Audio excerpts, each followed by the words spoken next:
తెలుగు రాష్ట్రాల్లో అతిపెద్ద lift manufacturer lifts ట్రై.com డీలర్షిప్ కూడా ఇవ్వబడును. Welcome to Suman TV. నేను మీ Suman TV Nag. One time settlement. జనరల్గా బ్యాంక్లో ఈ టర్మ్ గురించి కనుక మనం తెలుసుకోవాలి అనుకుంటే ఎవరైతే లోన్స్ తీసుకునేటువంటి వాళ్ళు ఉంటారో వాళ్ళకి మాత్రం ఇది వర్తిస్తుంది. సో దీనికి సంబంధించినటువంటి వివరాలు ఏంటి అనేది ఈరోజు మనతో పాటు హైకోర్టు అడ్వకేట్ అలగర్రి రవీంద్రనాథ్ గారు ఉన్నారు. అది వారి మాటలు తెలుసుకుందాం. Hello sir. హాయ్ అండి నాగరాజ్ గారు. సరే, వన్ టైం సెటిల్మెంట్ బ్యాంకులో దీనివల్ల ఉండేటువంటి అంటే ఈ టర్మ్ వల్ల ఉండేటువంటి ఇన్ఫర్మేషన్ ఏ విధంగా ఉంటుందండి అసలు?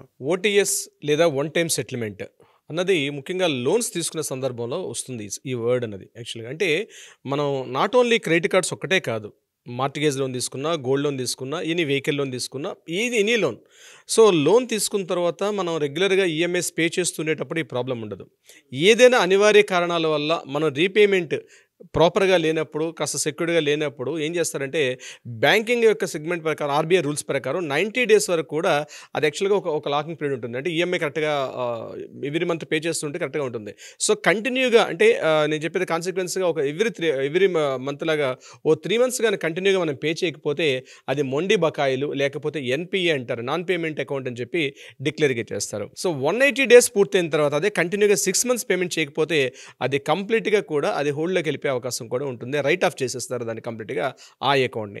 అటువంటి సందర్భంలో ఈఎంఐస్ రెగ్యులర్గా పేమెంట్ చేయకపోతే వచ్చే ఏదైతే ఉంటుందో ఇంట్రెస్ట్ రేట్ చాలా ఎక్కువగా ఉంటుంది. అంటే అన్సెక్యూర్డ్ లోన్ అంటారు, సెక్యూర్డ్ లోన్స్ అని. లోన్స్ 2 రకాలుగా ఉంటుంది. సెక్యూర్డ్ లోన్స్ అంటే గోల్డ్ లోన్ కానీ, ప్రాపర్టీ లోను, వెహికల్ లోను, హౌసింగ్ లోను, ఇట్లాంటివన్నీ కూడా సెక్యూర్డ్ లోన్కి ఎందుకు వస్తుంది అంటే మనం ఏదైనా ఒక ఎసెట్ కానీ, ఒక ప్రాపర్టీ, ఒక వెహికల్ తీసుకొని చేసేది సెక్యూర్డ్ లోన్స్. అన్సెక్యూర్డ్ లోన్స్ కింద విషయానికి వచ్చేటప్పుడు క్రెడిట్ కార్డ్స్ అంటారు. క్రెడిట్ కార్డ్స్ అన్నీ కూడా అన్సెక్యూర్డ్ లోన్స్ కిందకు వస్తాయి. సో ఇక్కడ ఏమవుతుందంటే సెక్యూర్డ్ లోన్స్, అన్సెక్యూర్డ్ లోన్స్ కిందకు వచ్చేటప్పటికి ఈ అన్సెక్యూర్డ్ లోన్స్లోనే ప్రాబ్లం ఎక్కువ ఉంటుంది. ఎందుకంటే ఇక్కడ ఇంట్రెస్ట్ రేట్ చాలా ఎక్కువగా ఉంటుంది. ఆల్మోస్ట్ మనకు 4 to 5 rupees పడుతుంది మనకి అన్సెక్యూర్డ్ లోన్స్ విషయంలో. సో ఏదైనా సందర్భాల్లో క్రెడిట్ కార్డ్ తీసుకొని మనం క్రెడిట్ కార్డ్ ఇన్ టైంలో పేమెంట్ చేయనప్పుడు సందర్భంలో అటువంటి టైంలో ఏమవుతుందంటే ప్రిన్సిపల్ అమౌంట్ కన్నా మనం పే చేయాల్సిన ఇంట్రెస్ట్ అమౌంట్ ఏదైతే పే చేస్తుందో అది ఏమవుతుందంటే పెద్ద కొండలా పెరిగిపోద్ది. ఫర్ ఎగ్జాంపుల్ ఏదైనా కారణాలు, రెగ్యులర్గా జాబ్ చేస్తుంటాం, ఏదో క్రెడిట్ కార్డ్స్ వాడుతుంటాం, పేమెంట్స్ కడుతుంటాం, ఏదైనా కారణాల వల్ల మనం పేమెంట్ కంటిన్యూగా చేయకపోతే ఏమవుతుందంటే ఒక్కొక్కసారి మనం వాడుకునే అమౌంట్ 1 lakh ఉంటుంది, ఆల్రెడీ మనం పే చేయాల్సిన అమౌంట్ 3.5, 4 lakhs కూడా ఉంటుంది. అటువంటి సమయంలో ప్రిన్సిపల్ అమౌంట్, మనం పే చేయాల్సిన అమౌంట్ మొత్తం కలిపి ఈ ఎగ్జాంపుల్ నేను చెప్తున్నాను, 1 lakh + 3.5 lakhs అంటే 4.5 lakhs ఏమని చెప్పి వాళ్ళు ఫోర్స్ చేస్తుంటారు. రికవరీ ఏజెంట్లు ఫోన్ చేస్తుంటారు, బ్యాంకింగ్ వాళ్ళు రకరకాల ఫోన్స్ చేస్తుంటారు. ఒక విధంగా కొన్ని సందర్భాల్లో ఆ టార్చర్ తట్టుకోలేక సూసైడ్ చేసుకున్న సందర్భాలు కూడా చాలా ఉన్నాయి. దీని మీద మనం కొన్ని ఎపిసోడ్స్ కూడా చేసాం, మనం కొన్ని వీడియోస్. ఇటువంటి సందర్భాలు ఏం చేస్తారంటే బ్యాంకర్స్ ముందు ఉన్నటువంటి ఏకైక ఆప్షన్ ఏంటంటే వన్ టైం సెటిల్మెంట్. అప్పుడు వస్తారనమాట.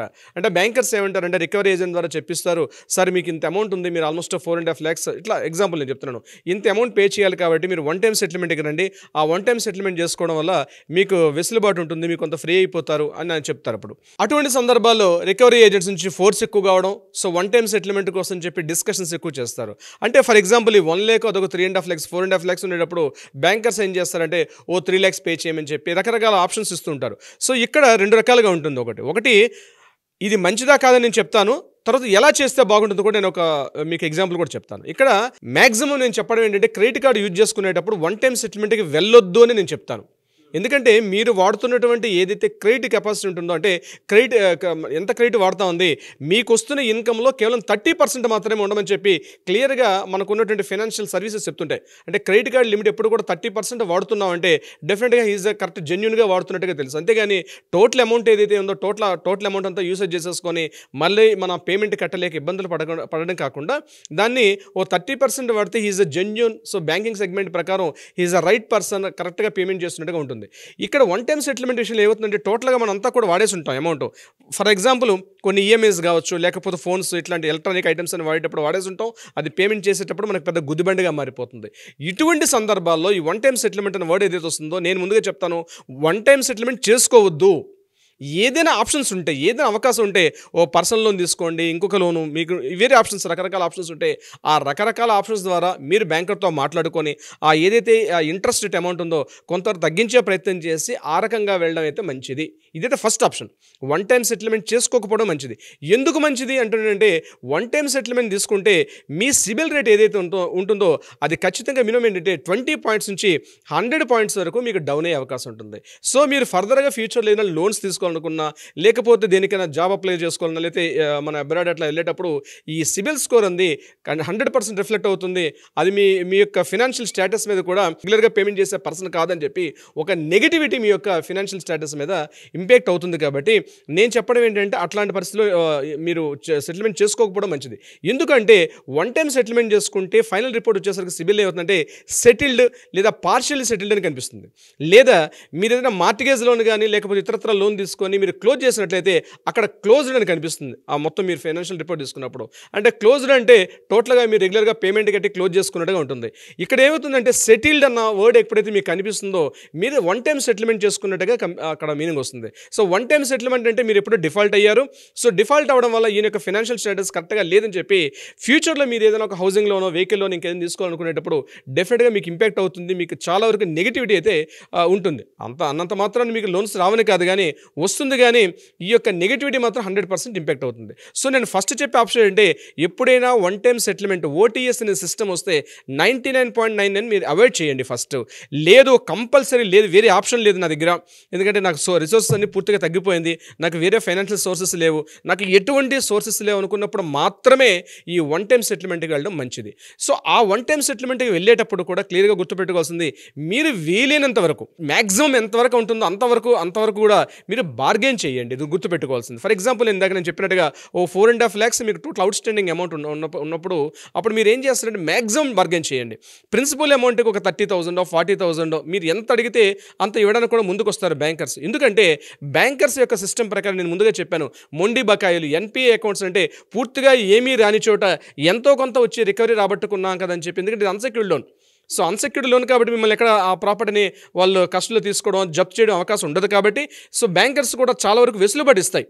ఎందుకంటే ఏమీ రాని చోట ఎంతైనా కొంత అమౌంట్ రికవరీ అవుతున్న ఉద్దేశంతో బ్యాంకర్స్ కూడా వన్ టైం సెటిల్మెంట్కి ముందుకు వదలడం జరుగుతుంది. సో ఇటువంటి సందర్భంలో వైఐ మీడియా మీరు ఏం చేయాలంటే మ్యాక్సిమం బార్గెన్ చేసి మ్యాక్సిమం సెటిల్మెంట్ చేసుకోవడం వల్ల మీకు టోటల్ మీ ప్రిన్సిపల్ అమౌంట్ కావచ్చు, ఇంట్రెస్ట్ అమౌంట్ అంతా కూడా కలిసి తక్కువగా వచ్చే అవకాశం కూడా ఉంటుంది. ఇటువంటి సందర్భాల్లో పేమెంట్ చేసుకున్న తర్వాత ఖచ్చితంగా గుర్తుపెట్టుకోవాల్సింది ఎన్ఓసి తీసుకోవాలి, నో అబ్జెక్షన్ సర్టిఫికేట్ ఖచ్చితంగా తీసుకోండి. అదేవిధంగా సెల్ఫ్ డిక్లరేషన్ కూడా ఉంటుంది. బ్యాంకింగ్ దగ్గర నుంచి ఒక డిక్లరేషన్ కూడా వస్తేనే తప్ప పేమెంట్స్ తీసుకోవద్దు. ఎందుకంటే చాలా సందర్భాల్లో లీగల్గా నేను చెప్తున్నాను, కొన్ని కేసులు వస్తాయి.